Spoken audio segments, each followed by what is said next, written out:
Okay, now that we're done discussing the induced electrical field, let's discuss the concept of inductance. So let's go back a little bit to thinking about Faraday's experiments. Let's just use a simplified picture for what was happening with all of this.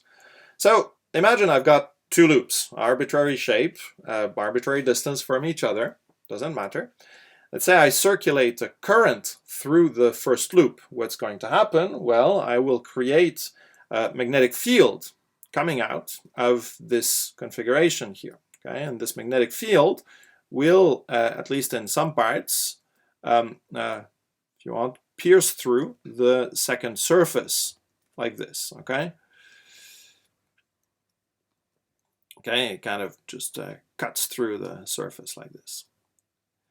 Now, what do I mean here? So this is the field created by the first loop. Okay, and from Biot-Savart,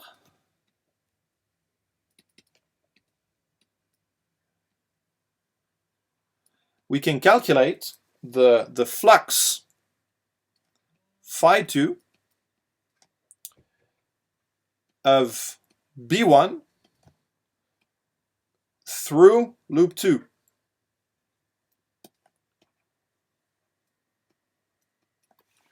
Okay, what would that be? We've got this phi2, which would be equal to the integral of the field generated by the first loop, okay, piercing through the surface of the second loop. Sorry, this is a 2. Okay.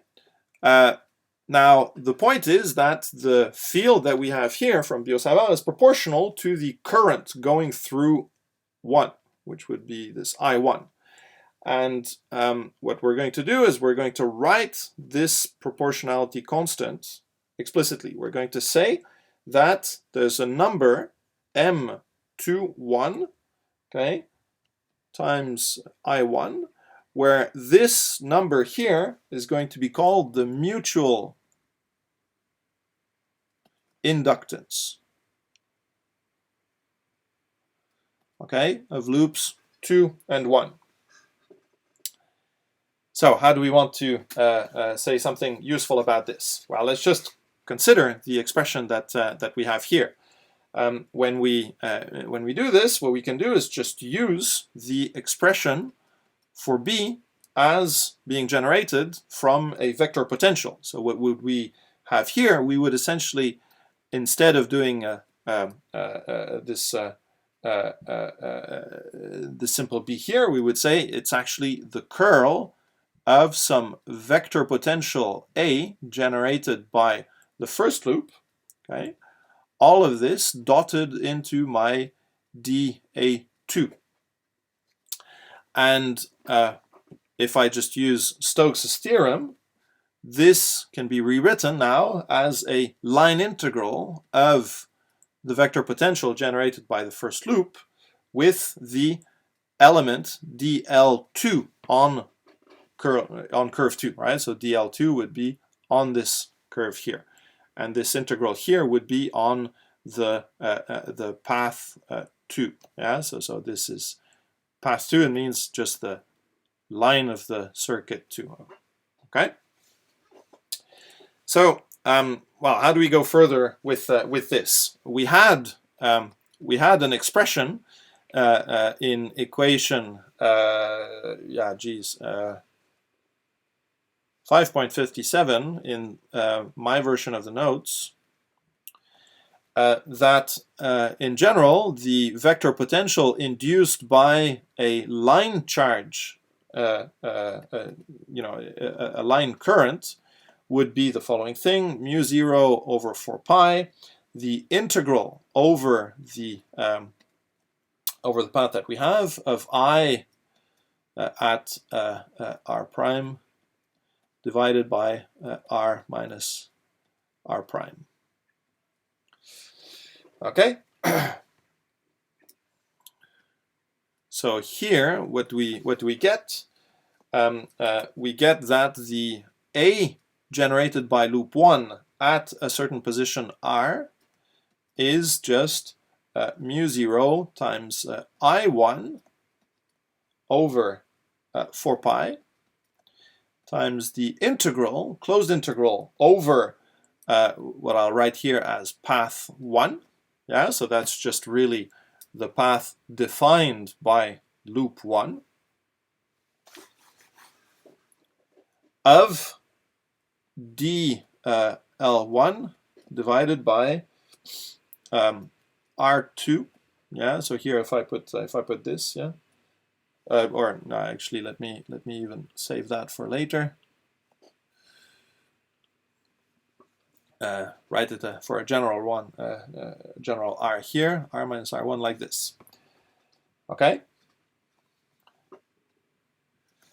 So when we actually calculate the phi 2, yeah, this here, according to this, we replace explicitly A1 by this formula here. So this phi 2 is equal to mu 0 I1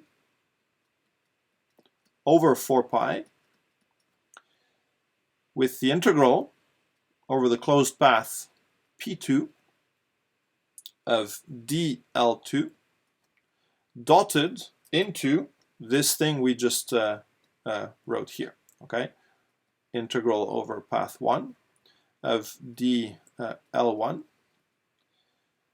divided by now R2 minus R1. Okay? Now,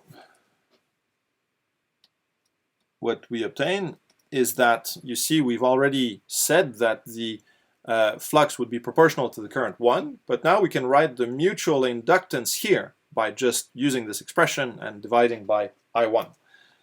Okay, so what that means is that the mutual inductance between the two loops is given by the following thing, mu 0 over 4 pi, and now the double integral over the paths that we have, path 1, path 2, of dL1 dotted into dL2 divided by R1 minus R2. Right? So this is called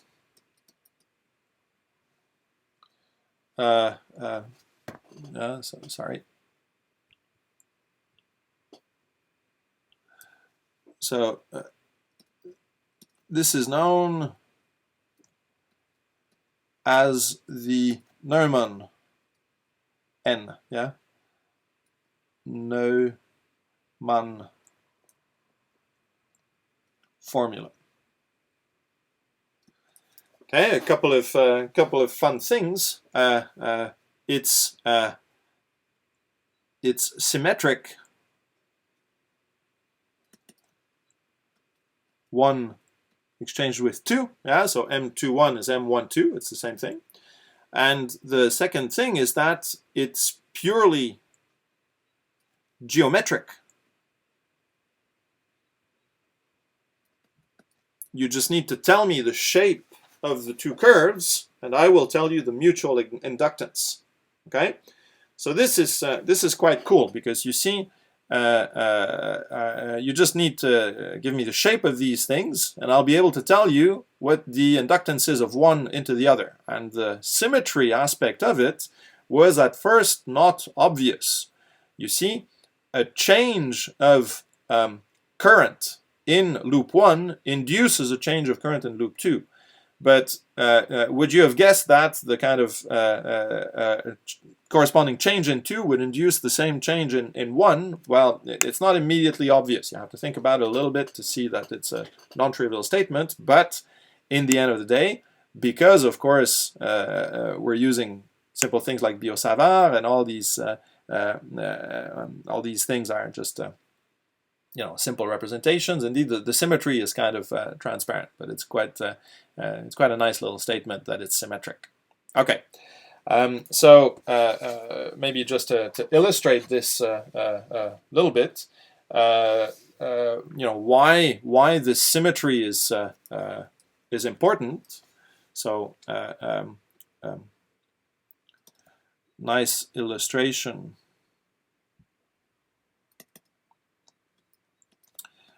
of why the symmetry property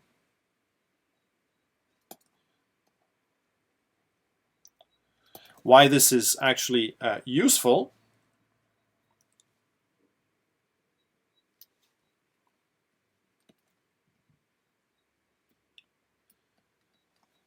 Okay, so this is illustrated in example 710.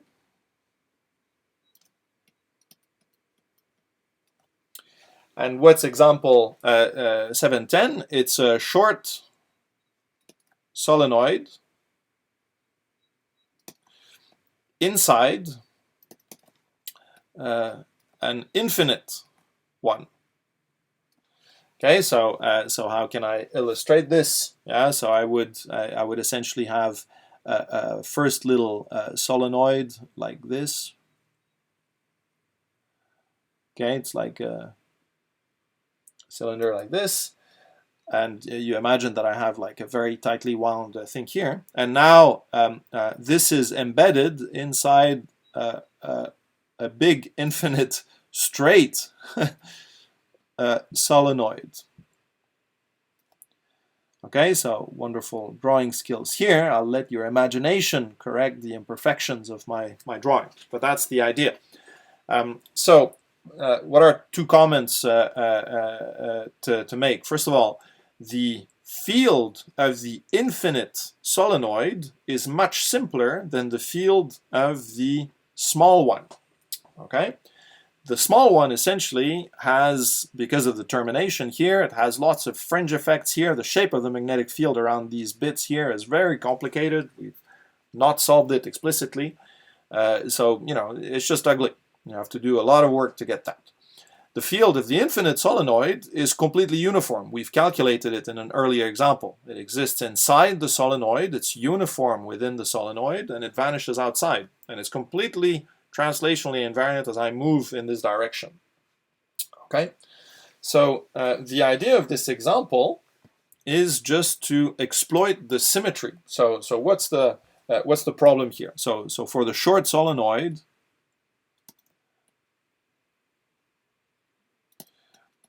we'll say that it has a length L, radius A, and it has N1 turns per unit length. Yeah, turns just the number of windings that you have per unit length in this direction. Okay. The infinite solenoid, this one, it has a radius B, and it has N2 turns per unit length.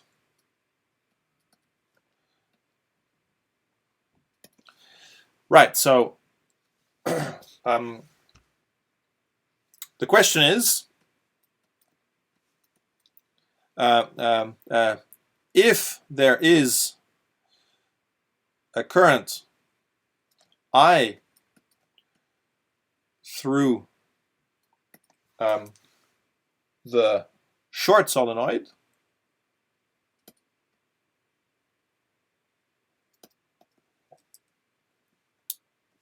what is the flux through the long one?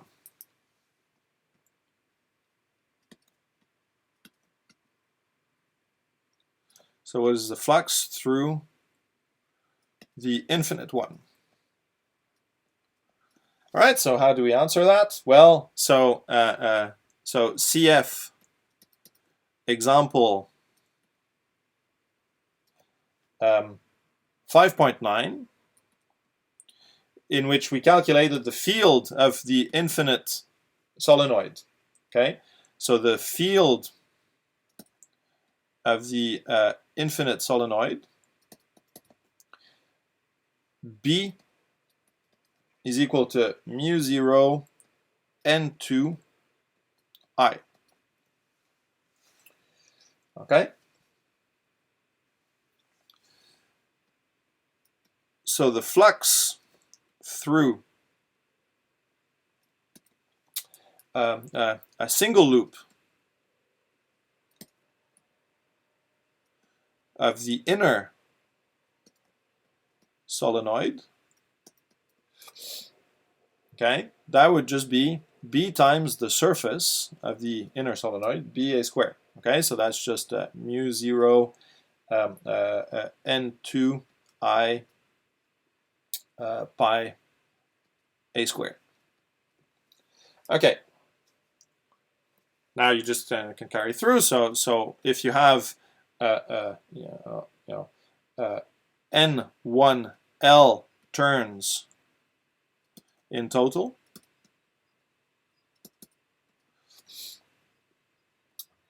the flux through the inner solenoid just becomes phi is equal to mu 0 pi A squared N1 N2 L times I. Okay? And this is the same as the flux through the infinite solenoid if the inner one has current I.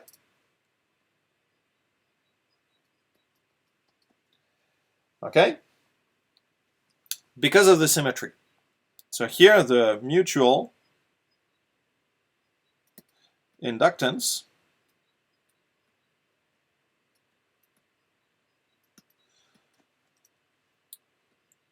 we write it as M. M12 is equal to M21 is equal to M.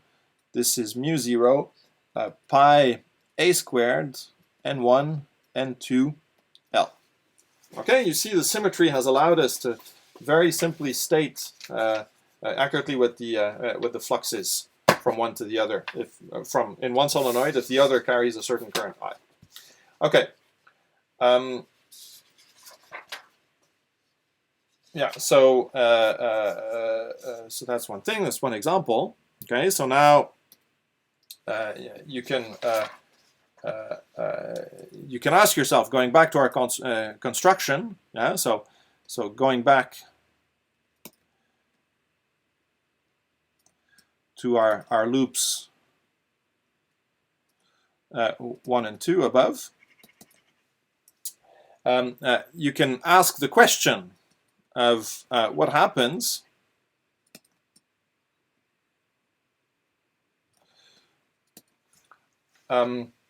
if we vary the current in loop 1.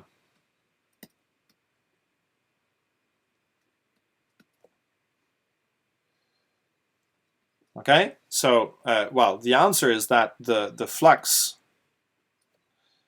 in the second, on the second surface will vary, and that means there will be an induced electromotive force. Okay. And this electromotive force we can just calculate because we've seen Faraday's law is just minus d dt of phi 2, okay, of the flux going through loop 2. But now this is just the mutual inductance with the time change of the current in the first loop with time. Okay? So that's the way you would calculate the EMF. Knowing the mutual inductance, if you know how the current in the first loop changes in time, you know what the electromotive force in 2 is from just the formulas we've just seen for the inductance. Okay? So just one last thing. Let's just consider the following. So if I change the current in a loop,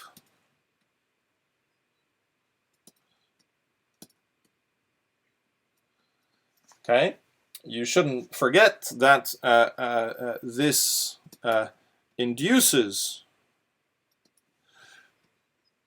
an EMF in the loop itself.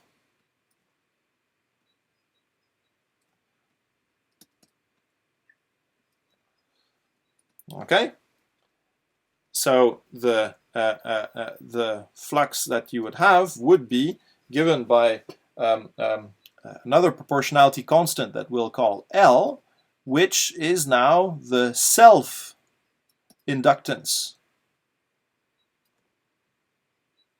Inductance of the loop.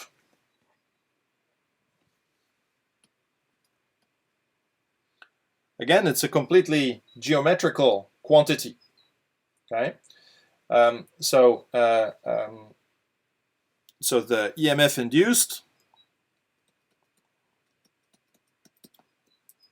would again be given by Faraday's law. So the EMF induced by the self-inductance is just minus L di dt. Okay, so and the unit for this is called the Henry. Let me just rewrite this.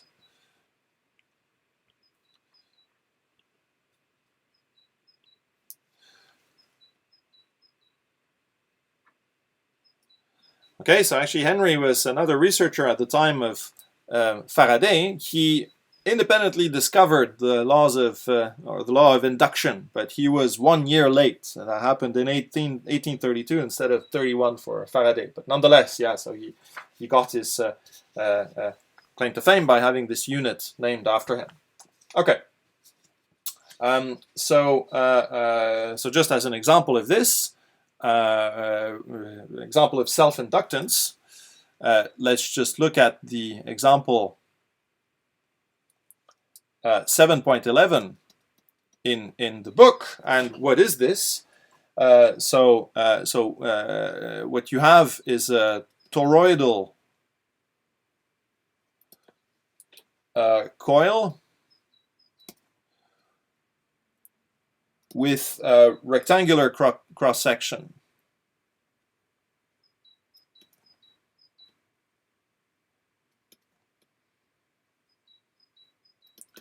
Okay, so I can try to draw this if you want. So let's say I've got my rectangular cross-section here.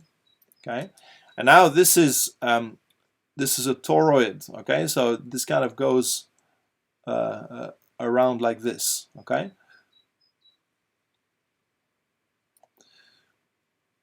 I'm not going to complete the circle so I can see the thing. So this carries on like this, right?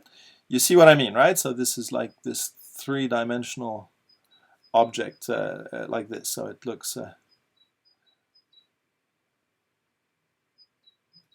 like this, right? So this carries on like this. And now the status is that this inner radius here is A. This outer radius is going to be B. Okay. And this height here is going to be H. Okay. So what's the question? The question is, what is the self-inductance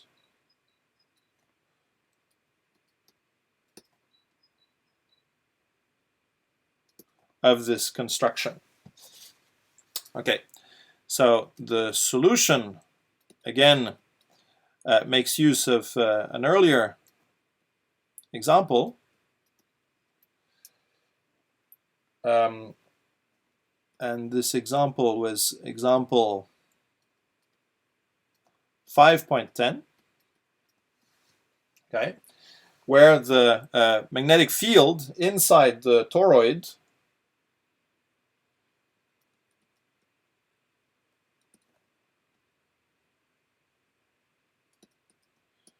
was just given by B is equal to mu 0 Ni.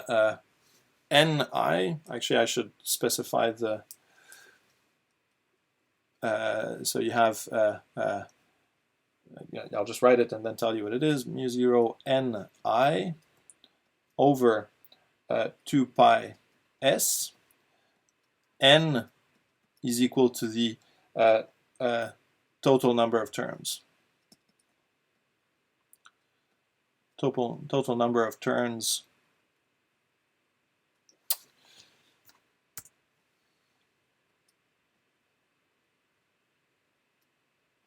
of the wire. So this is a coil, right? So you have to imagine a wire being wound around this thing tightly, pop, big N times.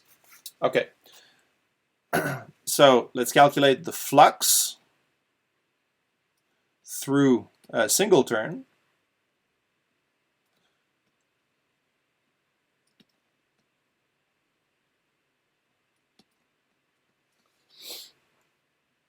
What is this? I will take the integral of B dotted into dA. By the way, with these toroids, irrespective of the shape that you have here, the field is given by this. Yeah, you remember the example 510 that was done before. So what is this? Mu 0 n times I divided by 2 pi, and then the height here. And now the integral from the inner to the outer radius of 1 over s. Okay, so we have the log coming out. So mu 0 n times I times h divided by 2 pi with the log of b over a. Okay, so the total flux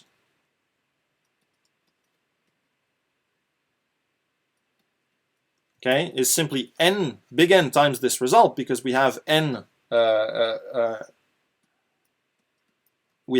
loops around this.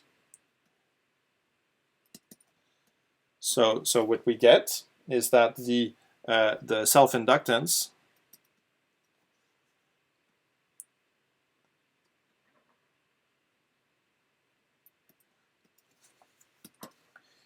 L is equal to mu 0 n squared h over 2 pi log of b over a. Okay, so that's the way you would actually calculate it. Okay. Now there's another nice example, which is example 712, which is just a circuit. Yeah, so you have a circuit with an inductance like this, and then you have a battery, and you have a resistance. Okay, and now you have like a switch here. Okay, so here there's a resistance R, there's an inductance L, there's a battery with a certain EMF, E0, and so maybe I'm not going to do it here. Please have a look at the book, it's explained well enough. It's a nice problem from which you can get the